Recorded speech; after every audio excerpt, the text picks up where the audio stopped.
Hey everybody. Okay, hope you're all doing well. I know I look like crap, let's just be honest. It's because I just recovered from a lovely case of food poisoning. Yeah. Also the background, guys, I'm not making excuses. It's just what it is.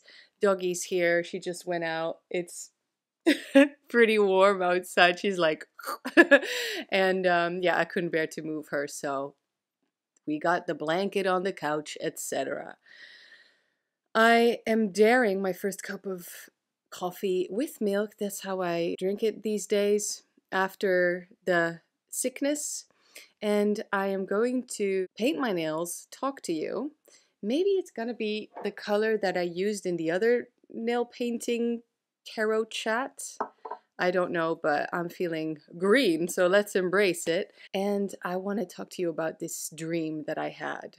So I tend to dream kind of vividly anyway, but I believe this was a slight fever dream, obviously. I woke up and I realized that that was quite a lot there. So what I'm going to do in this video is explain the dream with all the details, what I think they mean, and I'm going to pull some cards on it.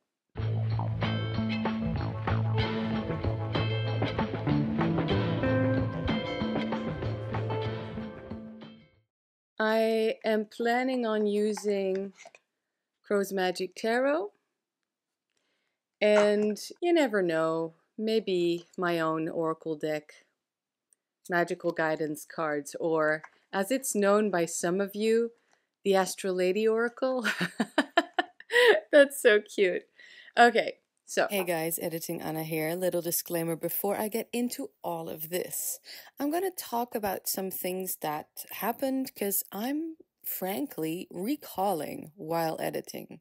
During a chapter of my career as a performing contemporary dancer, sometimes it gets messy. So I hope that interests you.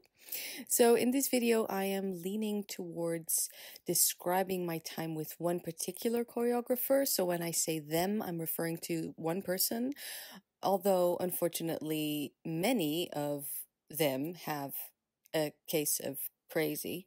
So if you want to know, the disrespect and bad behavior and bad treatment that I keep referring to are things like pitting dancers against each other, making them participate in damaging mind games, constantly yelling at them, or on the other hand, ignoring them, body shaming, surprise. And yeah, I even witnessed one choreographer almost getting into a physical fight with one of their dancers. Have you ever seen the show America's Next Top Model? Yeah, I recognize a lot of those toxic things. It's really entertaining. And yeah, I could tell you some insane things they had us do, but maybe I don't want to blast that all out on the internet just yet. So look, let me introduce this story with auditions were never my strong suit.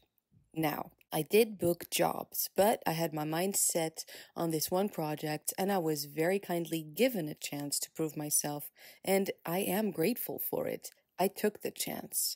I will also, however, talk a bit about what it feels like to having to prove yourself for years on end as a dancer to that same creator, never truly gaining that trust that actually a collab between dancer and maker is supposed to be or can be. And at this point, actually, I'm not sure if they ever experienced that themselves. I did end up touring with them for a couple of years, but little spoiler for the vibe of this video, in case you hadn't caught on yet. Acts of kindness, in this case, it started off for me personally as a chance to prove myself, do not take away from the overall horridness. That was the process of working with them. Granted, I did learn a lot during my time with them. I did grow a lot. On one hand, we, the dancers, were being taken care of. On the other, we were treated badly. And you know what? With all that growing, I realized that I outgrew that messy roller coaster. Because at one point, I was done being manipulated, which to them, obviously, I think meant I was no longer coachable. And you know what? The good sides of the process didn't make me blind to the treatment all of us dancers were subjected to. So this was hopefully a little fun, overly honest wink to put this part of my story into perspective, because I am not ungrateful. I realized that I did learn a lot again. They really were good times, but it definitely was a lot to put up with. In my dream, I was back in time being a dancer, and that's not random for me. I actually was a dancer. I was trained to be a professional dancer. Started off with, well, all sorts of styles, but I came to Amsterdam to do the Academy of Dance, Nationale Ballet Academie. That's what brought me to Amsterdam, fell in love with the city, made friends on the first day of school, which was not the case, I can tell you, in the other school I was at before that time. I was actually bullied there, and oh well. Anyway, after the ballet school, I did modern dance. After those studies, I was a performing dancer for around 10 years. So, contemporary dancer, I fell in love with that style as well. Nowadays, in case you don't know, I am back to my ballet shenanigans, and I'm teaching ballet, including points, to my own students mostly, because I also have my own ballet studio. I also teach modern dance, but it's mostly ballet studio in Amsterdam. Best job ever, next to tarot, alongside tarot, to be honest. Even though I love my job now, I have, of course, like everybody, been through my share of struggles. So, as a performing dancer and already at the School of Contemporary Dance, what can I say? The dance world in itself, whether you're talking contemporary or ballet, it's complex. You really, really have to love everything that you do because you're sacrificing so much. And also, there was so many big egos in that dance world, which then also you, student or young dancer, feeling like less than them, you still have your own ego. So it's like this weird, not power struggle, but this weird struggle anyway of I do actually count. And I mean, it was a different time, different generation. A lot of things are being addressed these days in the dance world, which I think is great. But this dream was about my time with a particular choreographer, the self proclaimed tyrant. Like, that's a good thing. If you want to be a tyrant, you have to be a genius. It was my mid 20s, so early 20s. I was 24, 25. Look, I'll be honest, and I can't generalize, but I'm still going to, whatever. As a performing dancer, you're not paid well, ever. And you're working really hard.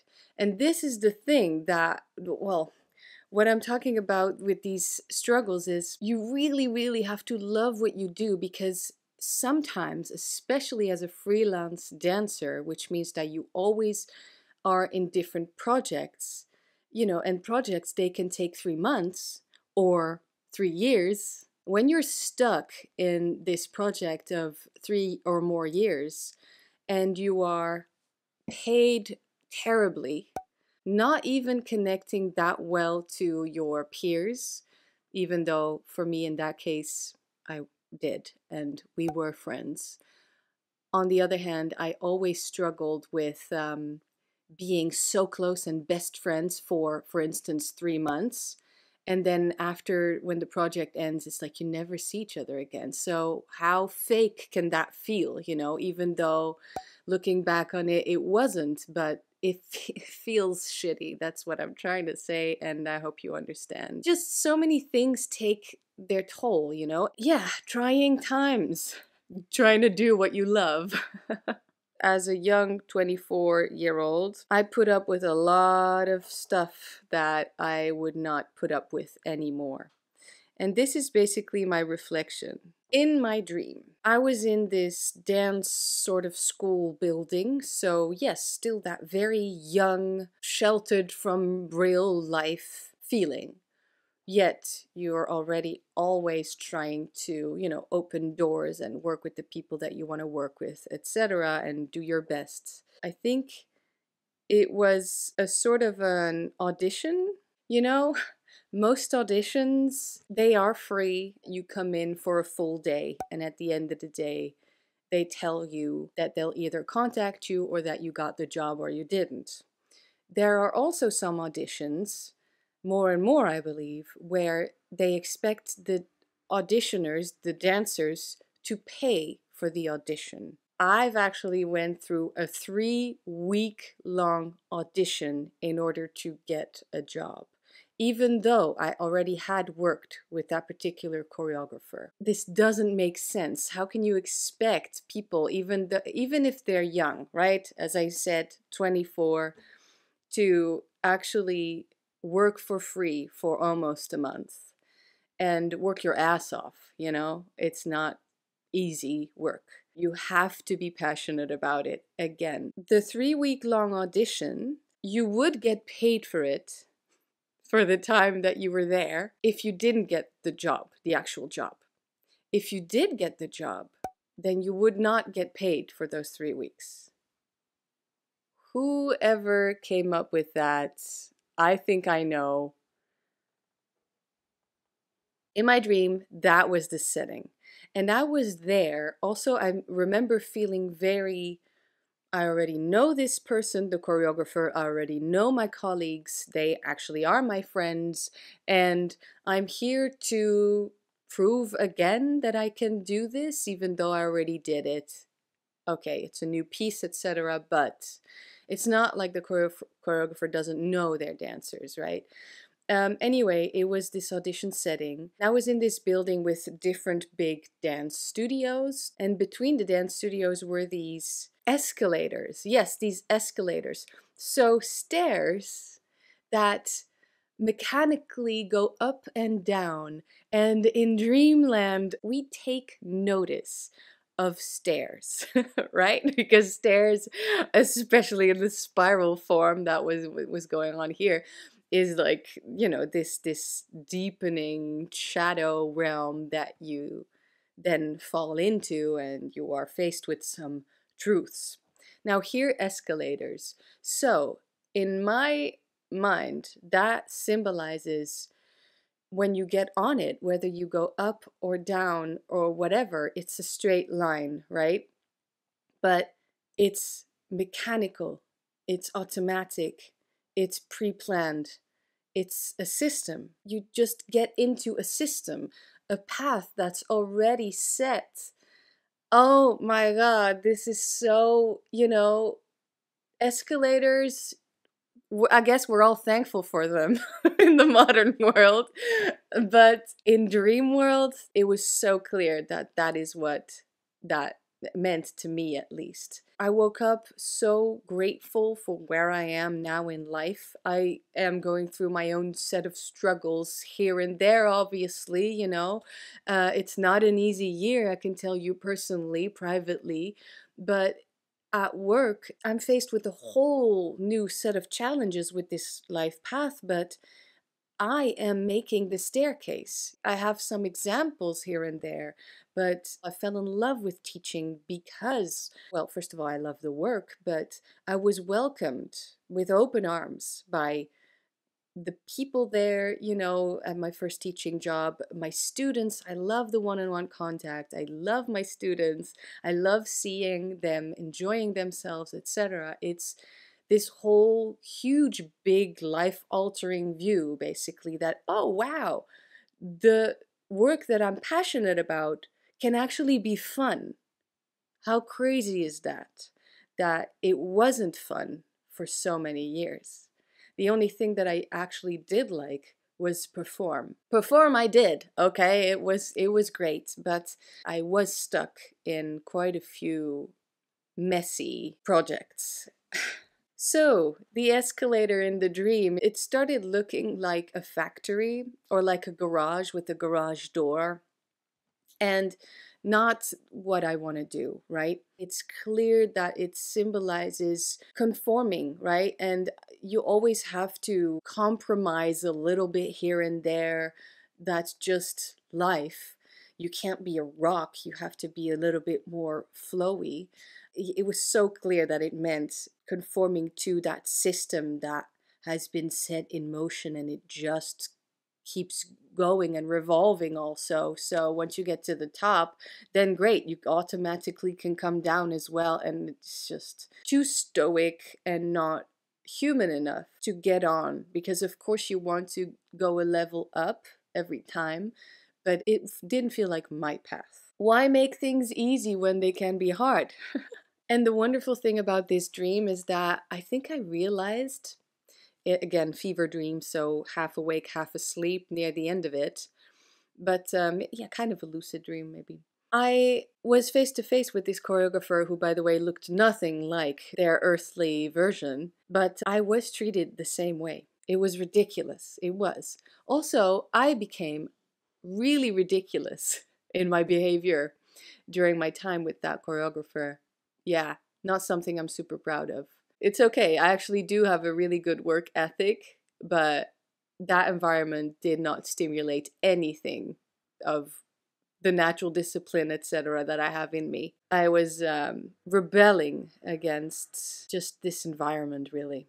So I'm not saying I'm an angel and I don't have faults, I was just saying that I wasn't as aware as I feel I am now as to, oh wow, what's happening here? And they are so unavailable. They're just out of reach. In my dream, same thing. And there I was, holding all my stuff, my clothes, my bag, looking at those escalators going up and down in between the studios, and I just thought, we have rehearsal. I don't have to put up with this. I don't have to go. Nothing is forcing me to actually go. Strangely, that was an epiphany for me, because, of course, at the age of 24, still young and less experienced, and it's the first time you're actually experiencing this type of thing, you just go with it. You let yourself get disrespected. At least that was me at that age. And you just try to deal with it. You just try to handle it. You just try to survive, which is not, of course, ideal when you're trying to make art, perform in front of an audience, and bear your heart out on the fucking stage. In my dream, I was already a little bit mentally where I'm now. So I remember in my dream telling my colleagues, guys, I know it's time to rehearse. I'm not coming. I'm not coming. I'm leaving. They were like, whoa, really? What? Because that's so not done, Quit on the spot. I know dance is a team sport, but you gotta have your boundaries. And the choreographer came back in the picture. I actually wanted to communicate with them and explain why I was leaving, but all I got out before they turned away and walked off and shrugged and dismissed me was, I'm quitting. I'm not coming to rehearsal. I quit. I'm going home. I'm very proud of my dream self. I didn't get the satisfaction of explaining myself, but it's not just the satisfaction. It's you want to let that person know, explain your actions, because it's not just you benefiting from this break. They should also actually learn from this. Know why you're leaving. Do you know what I mean? And hi. And my alarm just went off. I have to go to work to teach in 10 minutes, and I have some stuff to do. So I'll finish this sentence and then film the reading after work. But I'm glad I got to explain this whole dream. The thing is, when you think yourself so much greater and important and a freaking tyrant and genius, even though only one of those are true, when somebody turns their back on you, aka betray you, you don't allow yourself to learn from them anymore. Either way, they're beneath you, So there was a lot of that going on. It doesn't matter how old you are, where you come from, doesn't matter what you do. Nothing matters. Everybody deserves respect, right? Until, of course, because you have to have your boundaries, you have to take care of yourself, until maybe something happens or multiple things happen that make that no longer the case, where you can no longer let that person into your life or respect them. Even then, still, I believe that you can let somebody just, in Dutch we say, in zijn waarde laten. I will put it in the screen. That's just how relationships can evolve. But it should always start with just basic human decency in any setting. So quickly before I forget, I'm also glad that I don't feel the need to blame my younger self for accepting all of that behavior, etc. Unfair treatment, unnecessary, harsh treatment from that choreographer, but not only them, multiple sources. It's because when you grow older, that's the thing, right? You've been through those experiences. You have to go through those experiences most of the time in order to realize now you would make different choices. It has to do with the passage of time and age and where you are in life. Because at that young age, you think, this is it. And you accept all of that disrespect. I mean, you don't accept it, but you do let it happen. Whereas if you were to find yourself in the same situation today, you would choose the other option. You would opt out. You would say, no thanks, I'm out. But this is the thing. The reason that you would choose that is because you've already been through it once or multiple times, but you've already been through it in your 20s and you wouldn't do it in your mid 30s. You're at a different stage in life, different stage in your career. I've definitely had to do a lot of work to just stick up for myself in any situation. And there are still things to learn, things to explore about it, things to experience. It's becoming more and more this second nature. And this is thanks to spirituality, tarot, because it makes you stand still exactly where you need to. It makes you aware. It makes you look into the mirror at the thing that you actually need to look at. You can't go around it. You can't ignore it. You can't deny it. You have to look at it. And so I want to make sure to say this, even though I had a pretty bad time. I don't only blame those people. I think they definitely could have been better in the stage of life where they were at. But I definitely wasn't the easiest to work with either, even through all of the accepting disrespect, etc. This also, and let me know how you feel about this, it's also a sign of a very particular kind of success when you realize, I would not put up with that today. It's not just a passage of time. It's not just because you're at a different stage in life. It's also because you've grown in your own way, not in the escalator.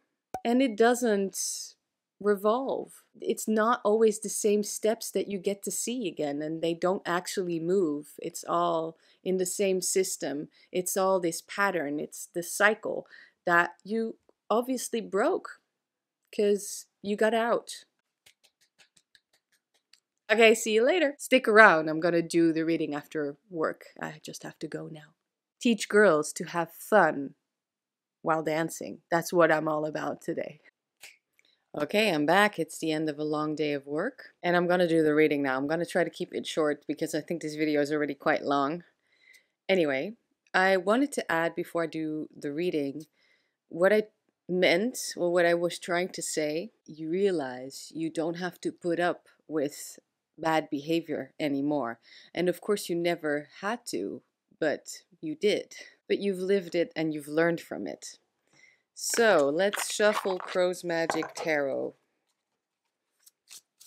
I actually have this whole spread for dream interpretation, and it's really nice, but let's just pull One card, two cards. Let's see what comes up. Let's start with, is there anything that I've missed from the message of this dream? I think that's an interesting question. Eight of Coins. Okay. That is a typical work card, in my opinion.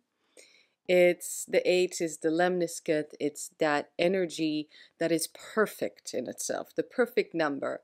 But we know, of course, we cannot stay in perfection. Perfection, like anything else, is either something that you cannot achieve, or when you feel that you have achieved it, it's only a moment in time. And therefore, the eight, it's true, it doesn't need any outside influence in order to move within its own form. But then that also means that that form can feel more and more like a trap, like a prison, something that you cannot break out of. And then, of course, something needs to happen so that we do break out of it. Our own action, our own willingness to see outside of those borders, and yeah, go to the 9 and the 10, etc. And this Eight of Coins, knowledge, insight, we have, I'm going to say it's a moth, okay? And an owl in the distance in front of the full moon and another planet. And then we have this pile of books. In this version, we have Crow's Magick by Londa Marks, Medicine Cards, Book of Thoth, Edgar Allan Poe, Gerd Ziegler, and Tarot of the Spirit. Definitely it's showing me that there's more to explore here. See if I can make sense of things, and maybe, you know, how you sometimes need to actually see something right in front of you in order to recognize it as something that you've dreamt. Maybe that will happen. So it's more about the exploration of it. And then also, let's not confine this dream to what it actually showed me, meaning it's about my dance time, you know, the dance world. I think at a certain point I was pretty easy to work with, all the way up until the point that I realized this is no longer working for me. So let's see actually what else in my life may no longer be working for me. Let's be really honest about that. And let's pick a second card. I'm surprised by how serious that message felt.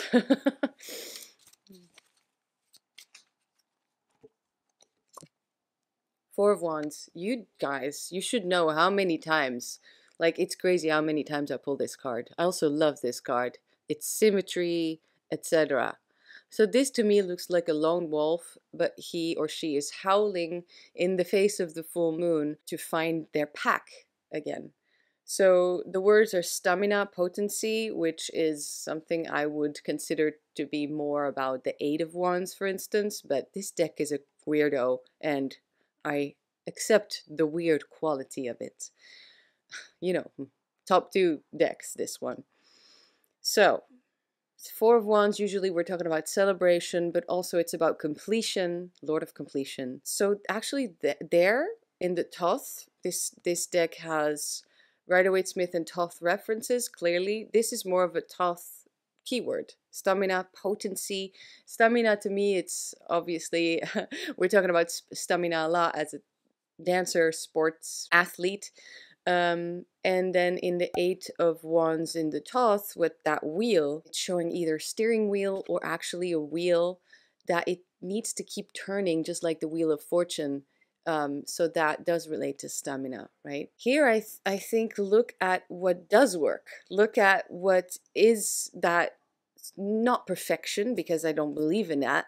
There is no such thing. And then you have to learn that that is also true in other parts of life. So that also refers back to the first card, saying this dream is clearly not just about the dance world or the past for me. It can be about something that's very much true now. So let's see what still works. Let's see where I still have so much to learn and explore and experience. Where maybe now am I letting things happen that in a couple years from now I will be, that's not happening. I'm not going to let that happen to me. You know, a new clear boundary. So let's jump ahead in time and try to pick up those signs that I still have a way to go. Fine-tuning my path, definitely see that. But most of all, this card, I think it's about just do the work. Because everything that I do in order to earn money, it is a craft, right? Reading tarot is a craft. Being a teacher is a craft. That's how I see it. And it's both creative, right? I mean, you have to have a creative mind to read tarot, to actually see the picture in your mind when looking at these weird images full of symbols. And then for dance, of course, as a teacher, even you have to choreograph all the time. That's just what you do. Then, of course, many more things are surrounding these things. But yes, I consider both of those professions crafts. And so I see here it's motivational speech almost. This card is giving me saying, just do the work. Actually, both of them are saying this, right? Both of them together, they're telling me, just go, do, experience. Every time you do something, you get better. You learn from it. It's true. And that is how you fine tune and you know where your talents really lie. And you therefore, excuse me, also know who or what you need to complete that vision that you have. So yeah, it's very, I'm happy with this. It's giving me a boost, saying I am on the right track. I have still so much to learn and to develop. And the best way to learn your craft is not by being, put your nose in the books. That's not how you're going to learn to do it. You know, just like armchair magicians we're talking. They are not magicians. They do not practice any craft. They study it, which is great as well. Don't get me wrong. I actually love that as well. But if you want to do it, the only way to do it is to do it to get better at it. Here I am again preaching, if you want to read cards, just read cards. Remember that video? Okay, well, this is enough from this deck. Last card, and this is going to be just a little bit of a snapshot from Magickal guidance cards. See if there's anything that I can do, maybe at the altar. Ah, there you go. I can draw, paint, ink, tattoo. Okay, so this card, it can be about journaling. Yet I have another card that says journal. Okay. This one is about permanence. You see how you can draw with ink, as it says in this card, or you can draw with chalk. Chalk is not permanent. You can erase it. Whereas ink, it stays, just like a tattoo, right? It's about making promises. This can be seen as very practical advice to really make sure that I reach the goals that I have for next season, to really be surrounded, I am, but again, to be surrounded by things and people whom I can trust and that I can trust.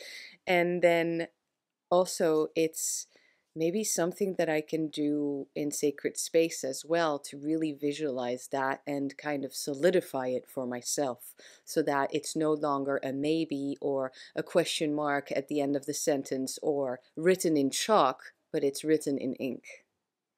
Okay, well, that was my video. I kind of like this reading. Yeah, I kind of like it. It's very creative and it is about doing the work, which is really a good thing. It motivates me. Please let me know what you think in the comments. If you have nothing to say, but you have made it this far, let's finally, again, play the game. And how about you talk to me about stamina? Comment the word stamina, just to let me know that you've made it this far in the video.